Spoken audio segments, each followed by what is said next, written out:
Hello friends, good morning. Welcome to our channel Target with Lallan Sharma. Today we will discuss about numericals on polarization. जाने अगर तुमने हमारा concept वाला video देखा है तो न्यूमेरिकल में भगवान कसम जादू होगा। आइए देखते हैं पहला question. A polarizer is used to reduced intensity of light, option B दिया है produced polarized light, option C दिया है increase intensity of light, option D दिया है प्रोड्यूस्ड अनपोलराइज्ड लाइट। तो पोलराइजर का जो काम होता है विद्यार्थी वो होता है produced polarized light. Unpolarized light को वो पोलराइज्ड लाइट में कन्वर्ट करता है, ये पोलराइजर का काम होता है। हाँ, ये भी कॉन्सेप्ट आपको बताया गया है कि पोलराइड जो है इंटेंसिटी को कम करता है, लेकिन ये पोलराइजर की बात कर रहा है। जब दो पोलराइड का प्रयोग किया जाता है तो पहला वाला पोलराइड जो होता है वो पोलराइजर का काम करता है। पोलराइजर जो है अनपोलराइज्ड लाइट को पोलराइज्ड लाइट में कन्वर्ट करता है, और दूसरा वाला पोलराइड जो होता है उसे एनालाइजर कहा जाता है। ध्यान दें, इस आधार पे ये ऑप्शन करेक्ट है। और इंटेंसिटी इंक्रीज करता है, ये तो एकदम गलत है। अनपोलराइज्ड लाइट पैदा करता है, ये एकदम गलत है, कहीं से भी कोई चांस नहीं बनता है। तो ये जो कॉन्सेप्ट बेस्ड क्वेश्चन होते हैं शुरुआत में हल कर लिया जाए, उसके बाद अच्छे अच्छे क्वेश्चन और एक डेरिवेशन भी छोटा सा करना पड़ेगा, उस पर हम लोग प्रॉब्लम सॉल्व करेंगे जो कि नीट में आया हुआ है। क्वेश्चन 2 देख लिया जाए, थ्योरी वाला सवाल ये भी है, through which character we can distinguish, मतलब इसका मतलब होता है difference the light waves from sound wave. मतलब लाइट वेव और साउंड वेव में कौन डिफरेंस करता है? Interference, refraction, polarization, reflection. तो पोलराइजेशन करता है, लाइट वेव का पोलराइजेशन होता है, जबकि साउंड वेव का पोलराइजेशन नहीं होता है, क्योंकि साउंड वेव लॉन्गिट्यूडनल वेव है और लाइट वेव ट्रांसवर्स वेव होता है। तो ट्रांसवर्स वेव का ही पोलराइजेशन होता है, जबकि इंटरफेरेंस, रिफ्रैक्शन, रिफ्लेक्शन ये चीज जो है पोलराइजेशन को छोड़ दिया जाए तो सब में होता है, लॉन्गिट्यूडनल वेव में और ट्रांसवर्स वेव में भी होता है। मतलब लाइट और साउंड दोनों के लिए वैलिड है। कौन? इंटरफेरेंस, रिफ्रैक्शन और रिफ्लेक्शन। यही डिफरेंस पैदा करता है कौन? पोलराइजेशन। पोलराइजेशन केवल लाइट वेव का होता है, क्योंकि लाइट वेव ट्रांसवर्स वेव है। ध्यान दें, ये कॉन्सेप्ट वाले सवाल है। तीसरा क्वेश्चन देख लिया जाए, which of the following can not be polarized. Yes,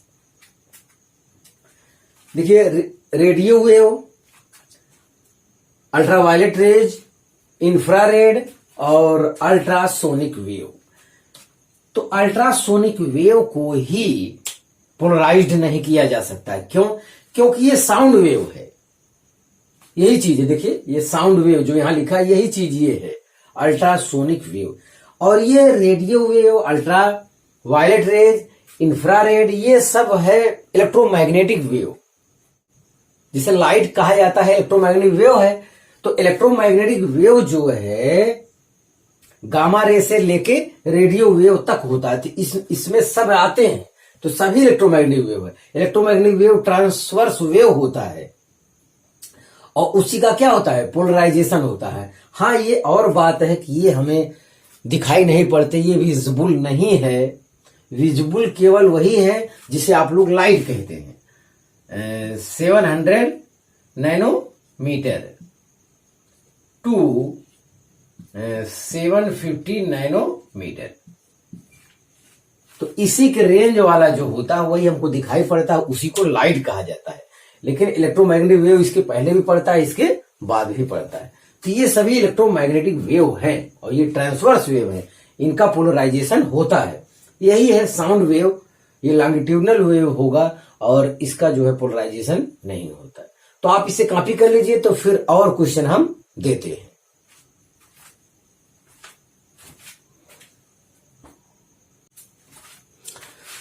हाँ विद्यार्थी, अगला क्वेश्चन देखा जाए।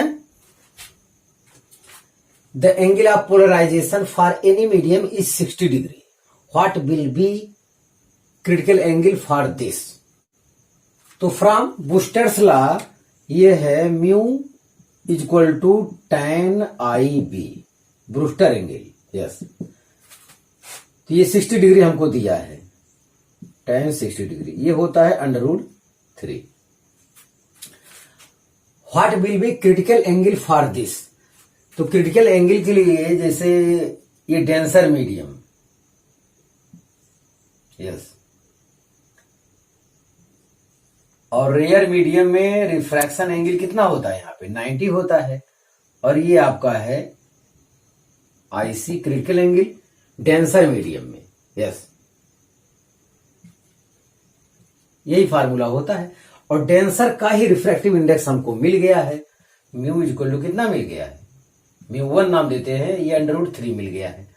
और ये रेयर मीडियम है, ये एयर होगा जब नहीं दिया है, और उसका रिफ्रैक्टिव इंडेक्स क्या है? 1 होता है।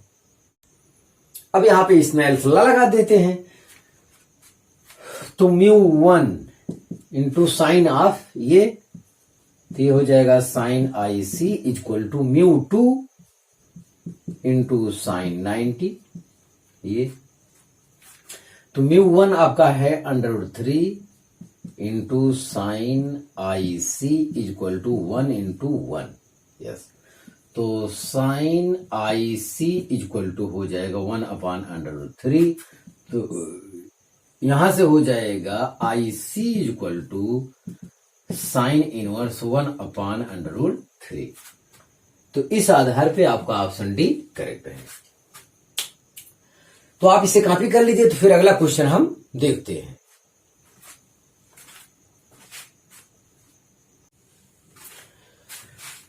हाँ विद्यार्थी, 5वां क्वेश्चन देखा जाए, जो कि एनसीईआरटी के बुक का है, और उसे समझा जाए, वो कॉन्सेप्ट को हम लोग समझ लेंगे, तो उसकी सहायता से एक और नीट में आया क्वेश्चन हम लोग सॉल्व कर पाएंगे।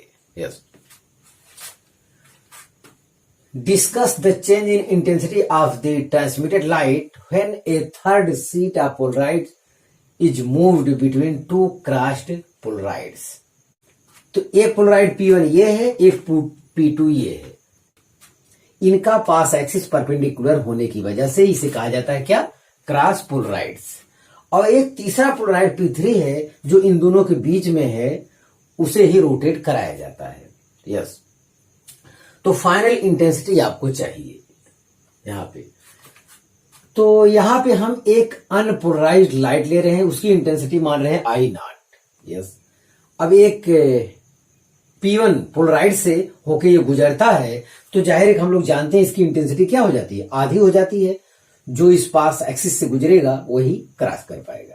I इक्वल टू I0/2 नाम दिए हैं, तो ये अभी I मान रहे हैं। यस, अब ये P3 जो है, मान लेते हैं कि इसका पास एक्सिस थीटा एंगल क्या हो गया? रोटेट कर गया, घूम गया है। ऐसे केस में इस पास एक्सिस से क्रॉस करने वाले इलेक्ट्रिक फील्ड की जो इंटेंसिटी होगी, तो वो होगी क्या? मान लेते हैं उसका नाम रख देते हैं I' equal to I cos square theta. अगर इसे I मान रहे हैं तो ये I cos स्क्वायर थीटा होगा। हाँ, ये अलग की बात है, I के स्थान पे बाद में वैल्यू I0/2 हम लोग रख देंगे। यस, हमको चाहिए I फाइनल। I फाइनल जो हमको मिलेगा वो इस हॉरिजॉन्टल पास एक्सिस से जो गुजरेगी वही हमको प्राप्त होगा। ध्यान दिया जाए। अब देखें यहां पर, एक तो ये इंटेंसिटी आपका है, ये वाला ग्राफ बता रहा है, ये यहां से थीटा एंगल क्या हो गया? घूम गया है, तो आपका ये हो गया।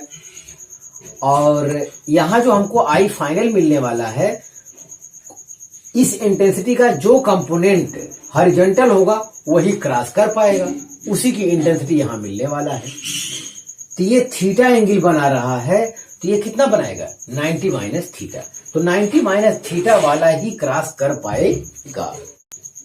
यहां पर इंटेंसिटी का जो फाइनल फार्मूला हमको मिलेगा, I final equal to I' cos square, ये एंगल लेना होगा।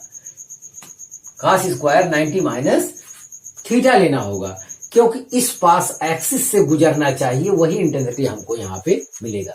ये तो इसके लिए है, लेकिन ये हॉरिजॉन्टल होने की वजह से हमें ये वाला एंगल चाहिए, इससे जो गुजरेगा वही जो है इंटेंसिटी हमको प्राप्त होगा।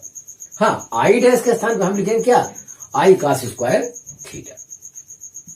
आई डैश का स्थान लिखेंगे आई cos स्क्वायर थीटा, और cos 90 माइनस थीटा बराबर होता है साइन थीटा, तो ये हो जाएगा साइन स्क्वायर थीटा। यस, इतना हो गया। अब यहाँ आई अपान मैं 4 कर दे रहा हूं, और यहाँ 4 से प्रोडक्ट करूंगा, 4 sine square theta cos square theta, ऐसा कर रहा हूं। तो यहाँ पे देखा जाए आई अपान 4, इसे लिख सकते हैं 2 sine theta into cos theta का होल स्क्वायर लिख सकते हैं। 2 sine theta into cos theta होता है साइन 2 थीटा। यहां से देखा जाए आई फाइनल इक्वल टू हो जाएगा आई अपान 4 इंटू साइन 2 थीटा का होल स्क्वायर या साइन स्क्वायर 2 थीटा। ये आई के टर्म में है, ये आई मतलब यहां के जवाब में है। ये भी फार्मूला आपको ध्यान देना चाहिए, लेकिन हम यहां आई नॉट अनपोलराइज्ड लाइट लिए हैं, तो जाहिर है कि आई के स्थान पे क्या लिखेंगे, आई नॉट बाई 2। आई के स्थान लिखेंगे आई नॉट बाई 2, यहां पे लिखना होगा।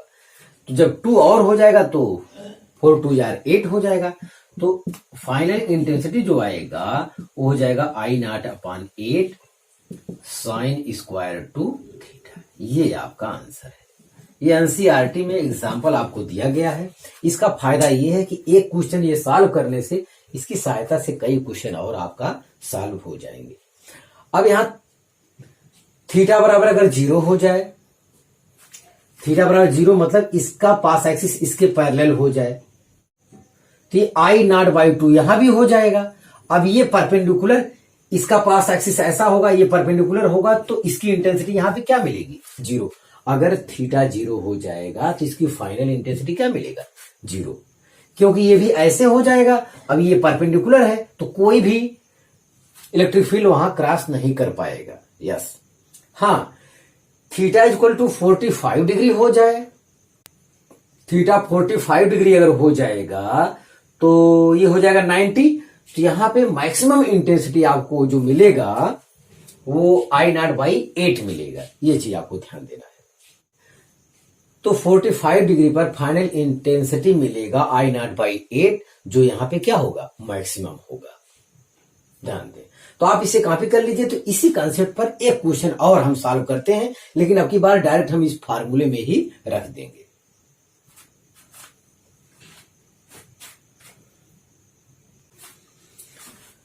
हाँ विद्यार्थी, अगला नीट में आया क्वेश्चन देखा जाए। नीट यूजी 2017 में आया है।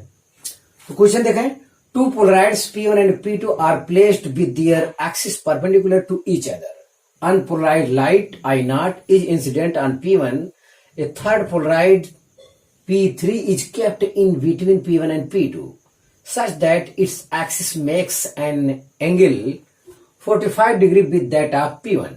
The intensity of transmitted light through P2 is. तो विद्यार्थी इसी क्वेश्चन के लिए हमने इससे पहले वो डेरिवेशन किया, फार्मूला ले आया। फार्मूला हमने क्या ले आया, I final equal to I not upon 8 sine square 2 theta. ये फार्मूला ले आया हमने। अब क्या है देखिए, 45 डिग्री, यहां 45 रखोगे तो तुरंत आपको आंसर मिल जाएगा, कुछ करना ही नहीं है, तो रख लिया जाए। तो ये है आई नॉट अपॉन 8, ये हो जाएगा साइन स्क्वायर 2 इंटू 45, ये साइन 90 मान 1 होता है, तो आंसर आपका क्या आ गया, आई नॉट अपॉन 8। तो इस आधार पे आपका ऑप्शन भी करेक्ट है। इतने से काम चल गया, इतना बड़ा क्वेश्चन, इतना आंसर। लेकिन ये चीज समझने के लिए इससे पहले वाला क्वेश्चन की अच्छी तरह से जानकारी होना चाहिए, तब जाके आपको इस टाइप का कोई भी सवाल होगा वो गलत नहीं होगा। यहां देखें, axis perpendicular to each other मतलब क्रॉस पोलराइड वाला केस है, ध्यान दें। तो आप इससे कॉपी कर लीजिए, तो फिर और क्वेश्चन हम देखते हैं।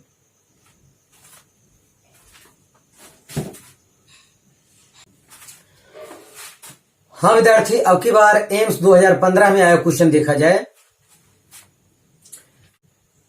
The reflected ray is completely polarized when a ray is incident at a medium of refractive index 1.73 the value of angle of refraction आपसे पूछ रहा है। यस, ये ब्रूस्टर्स लॉ वाला कंसेप्ट है यहां पे।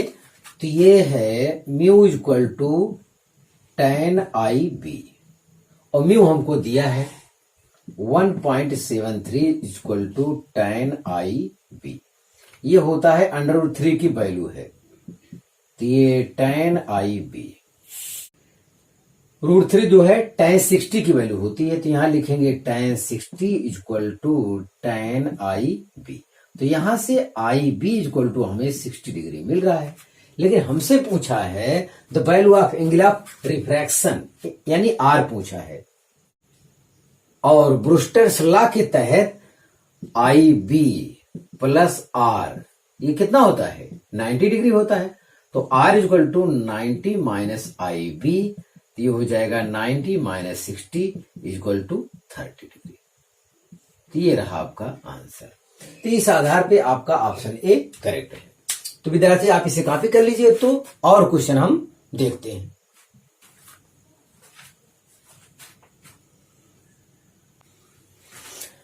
हाँ विद्यार्थी, आज का लास्ट क्वेश्चन देखा जाए। एम्स 2016 में एक क्वेश्चन आया है। A polaroid making an angle 60 degree with electric vector, then intensity reduced by a factor of. तो जो हमारा फार्मूला आया है I equal to I not cos square theta, ये हो जाएगा कॉस स्क्वायर थीटा का स्थान पे 60 डिग्री। कॉस 60 का मान 1/2 होता है, तो उसका स्क्वायर करेंगे तो 1/4 हो जाएगा, इतना आएगा। अगर पोलराइड 60 डिग्री पे है तो उसकी इंटेंसिटी कितना हो जाएगी, पहले की इतना हो जाएगा 1/4। अब कितना रिड्यूस हुआ, इंटेंसिटी रिड्यूस्ड, तो इनिशियल में कितना रहा होगा आई नॉट में से क्या I0/4 आपको सब्ट्रैक्ट करना होगा, तो आएगा 3I0/4। तो 3/4 आपका ये आंसर होगा, ध्यान दें। तो आप इसे कॉपी कर लीजिए। हाँ विद्यार्थी, आज बस इतना ही। आप मेहनत से पढ़ाई करते रहें। All the very best.